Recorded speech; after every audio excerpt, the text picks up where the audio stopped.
ও যুবক বাবা, তোমার মতো যুবক চাকরি করে, ব্যবসা করে, নদীর মধ্যে মাছ ধরে, কৃষি কাজ করে, 5 বেলার নামাজ পড়ে, তুমি কেন পারবা না রে বাবা? আসলে সব কথার একটা কথাই হলো আল্লাহর ভয় অন্তরে আসে নাই। ওমরে ফারুকের কত দাম! আম্মা জান আয়েশা রাদিয়াল্লাহু আনহা রহমতের নবীকে একদিন জিজ্ঞাসা করলেন, ইয়া রাসূলুল্লাহ, আপনার সাহাবাদের মধ্যে দামি কে? নবী বলে, আমার সাহাবায়ে কেরামের মধ্যে দামি, বড় দামি ওমর। মানে আম্মা জান ভাবছেন আমার আব্বার নাম কইব। আব্বার নাম কি? কি নাম? নবীও বুঝা ঘুরাই দিছে। নবী আবু বকরের নাম না কয়ে কে ওমর। মুখের উপরে যে আবার কইব, এটা একটু লজ্জা লজ্জা ভাব। নবী কয়, আয়েশা জানো নি ওমরের পাওয়ার কত? আকাশের দিকে তাকায় দেখো, আকাশের তারকাগুলো অগণিত, গুণা যায় না। আমার ওমরের আমলও তারকার মতো অগণিত। আম্মা জান এটা শুনবে কি? শুনতে চায় আমার আব্বার খবর কি? নবী তো ঘুরাই ফিরাই কই না। কত আর মহিলা ফ্যাডে কথা রাখবে, ফট করে বলে ফেললো, ইয়া রাসূলুল্লাহ, আমার আব্বার খবর কি? নবী বলেন, আবু বকর? বলে হ্যাঁ। বলে সে কথা তো আলাদা। সারা দুনিয়ার মুমিনের আমল যদি এক পাল্লায় দেওয়া হয়, আমার আবু বকরের আমলের পাল্লা ভারী হয়ে যাবে। মাঝে মাঝে ওমর কয়, ও আবু বকর, আপনার জীবনের কোনো আমল লাগবে না, 2টা আমল আমারে দিয়া, আমি ওমরের আমল সব আপনি নিয়ে যান। যেই 2টা আমলে আপনার প্রতি আমার আল্লাহ ডাইরেক্ট সালাম জানাইছে। আবু বকরের ডাইরেক্ট আল্লাহ সালাম জানাইছে। বুঝেন তো আবু বকরের মর্যাদাটা কেমন, ওমরের মর্যাদা কেমন? নবীজি সাহাবাদেরকে নিয়ে বাইতুল্লাহ তাওয়াফ করে। নিয়ম হইল তাওয়াফে আসলে কয়টা চক্কর? 7টা চক্কর দিয়া নিয়ম 2 রাকাত নামাজ পড়বে, অজিব। 7টা চক্কর দিয়ে নবী বলেন, এখন নামাজ 2 রাকাত যে পড়ব, কোথায় পড়ব? পরামর্শে বসে একজনে কয়, ইয়া রাসূলুল্লাহ, জমজম কূপের কিনারায়। আর একজনে বলে বাইতুল্লাহর দরজা বরাবর। ওমর কয়, মাকাম ইব্রাহিম, যেই পাথরের উপর ইব্রাহিম নবী দাঁড়ায় বাইতুল্লাহ নির্মাণ করলেন, ওই পাথরটা আজও আছে। মাকাম ইব্রাহিমের পেছনে 2 রাকাত পড়ি।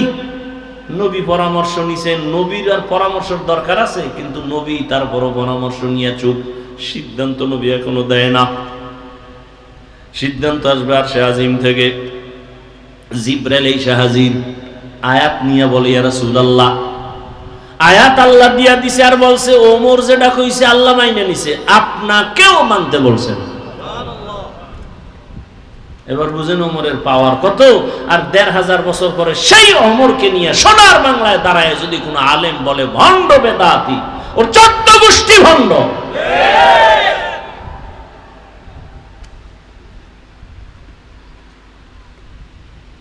সাহাবাদের বিরুদ্ধে কথা বলে কত বড় বেয়াদব। সাহাবায়ে কেরামের বিরুদ্ধে যারা লেখবে আর বলবে, ইশারায় হোক ডাইরেক্ট হোক, এরা রাসূলের দুশমন, কোরআনের দুশমন, ইসলামের দুশমন। আসতে বলেন কেন? সমস্যা, ব্যারাম, হিংসা না? আমার মধ্যে হিংসা। ভণ্ডদের বিরুদ্ধে কথা বলা সুন্নত, কোরআনের আইনে ফরজ।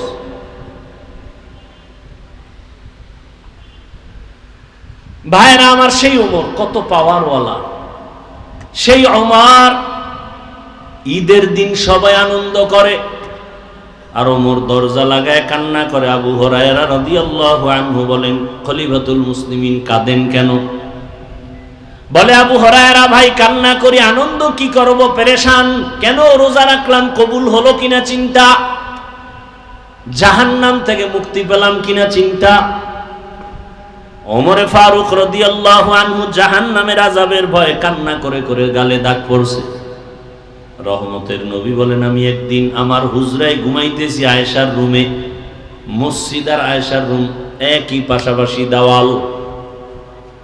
আমি মোহাম্মদ ঘুমাইলে আমার চোখ বন্ধ থাকে, কিন্তু আমার কলব ঘুমায় না। আমি ঘুমের মধ্যে ঢুকছি ঠিক এমন সময় হঠাৎ করে কানের মধ্যে কান্নার আওয়াজ, আমার সজাগ হয়ে গেলাম। আমি বের হইয়া তাকায় দেখি কান্নার আওয়াজ আসতেছে কোথার থেকে, দেখি মসজিদের ভেতরে কান্নার আওয়াজ। আমি বের হইয়া তাকায় দেখি গভীর রাতে নামাজের মধ্যে কে কান্না করে।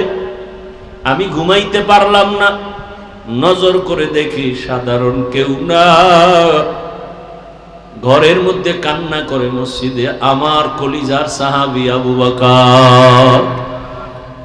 মায়ার নবী দাঁড়াইলেন, সালাম ফিরে আবু বকর বের হইয়া দেখে নবী দাঁড়ানো। ইয়া রাসূলুল্লাহ কেমন আছেন? আলহামদুলিল্লাহ। আপনি নামাজে দাঁড়ায় কাঁদলেন কেন? আবু বকর বলেন, ইয়া রাসূলুল্লাহ, আল্লাহর কোরআনের একটা আয়াত আমাকে কান্না করায় দিয়েছে। কি আয়াত? ইন্নাল্লাহা আশতারা মিনাল মুমিনিনা আনফুসাহুম ওয়া আমওয়ালাহুম বিআন্না লাহুমুল জান্নাহ। আল্লাহ বলছেন মুমিনের জানমাল আমি আল্লাহ নিয়ে নিলাম, মুমিনের জান্নাত দিলাম। নবী বলেন এটা তো খুশির কথা, কানলেন কেন? আবু বকর বলেন, ইয়া রাসূলুল্লাহ, আপনি জানেন আমি কাপড়ের দোকান দেই। আজকে আমার দোকানে এক মহিলার ছিল, বহুদিন আগে কাপড় নিয়ে ফিরাইয়া টাকা লয়ে গেছে। বিদায় বেলা মহিলাকে জিজ্ঞাসা করলাম, মা আমার দোকানের কাপড় নিয়ে ফিরাই দিলেন কেন? মহিলা বলছিল, আবু বকর বেয়াদবি মাফ করবেন, আপনার দোকানের কাপড় আমার পছন্দ হয় নাই। আমার ওই কথা মনে পড়ে কান্না, হাসরের ময়দানের কথা মনে পড়ে গেছে। ও নবী, আপনিই তো হাসরের কথা বলছেন, বড় কঠিন হালাত। আপনিই তো বয়ান করেছেন কিয়ামতের দিন সমস্ত নারী আর পুরুষগুলো উলঙ্গ দাঁড়াবে, সূর্য মাথার উপরে নেমে আসবে, সূর্যের গরমে জমিনটা তামা হয়ে যাবে। আর একদিকে জাহান্নামের চিৎকার, জাহান্নাম চিল্লায় বলবে, আল্লাহ বেনামাজি গুলো কই, গুনাহগার গুলো আমার পেটে দাও। ওদিকে আমার আল্লাহ রাগান্বিত আওয়াজ দিয়া বলবেন, লিমানিল মুলকুল ইয়াউম লিল্লাহিল ওয়াহিদিল কাহ্হার। ও নবী, আপনিই তো বয়ান করছেন এমন হালাত হবে যে গুনাহগার গুলো মাথার মগজ গুলো টাস টাস করে ফেটে যাবে। আল্লাহ পাক যখন একটা ধমকের আওয়াজ দিবেন, হাসরের ময়দানটা কেঁপে উঠবে, থরথর করে কাঁপতে থাকবে। নবীদের কোনো গুনাহ নাই, সেই নবীরাও কান্না শুরু করবেন। ঈসা নবী কাঁদবেন, মুসা নবী কাঁদবেন, ইব্রাহিম নবী, আদম নবী, নূহ নবী কান্না করবেন। সবাই কান্না করবে নিজের চিন্তায়। ও নবী, আপনিই তো বয়ান করছেন হাসরের ময়দানে সব উম্মতরা নবীদের কাছে গিয়াও কোনো সুযোগ পাবে না। আদম নবী তাড়ায় দিবেন নিজের চিন্তায়, উম্মতের তাড়ায় দিবেন। মুসা নবী নিজের ফিকির নিয়ে কাঁদবেন, উম্মতকে সুপারিশ করবেন না। এক পর্যায়ে আমার আল্লাহর আদালতে যখন দাঁড়ানো হবে, আমার আল্লাহ তখন রাগান্বিত আওয়াজ দিয়া মানুষকে ডাকবে, আসো, আমি আজকে তোমাদের আমলনামা ওজন দিয়া হিসাব নিব। আমলনামা ডান হাতে যাকে দিবে সে জান্নাতে যাবে। এক একজন নাম ধরিয়া যখন ডাকবে, আল্লাহ পাক যদি আমি আবু বকরকে ডাক দেয়, ও আবু বকর, আমার জান্নাত পাইয়া তুমি কি আমল নিয়ে আসছো বলো।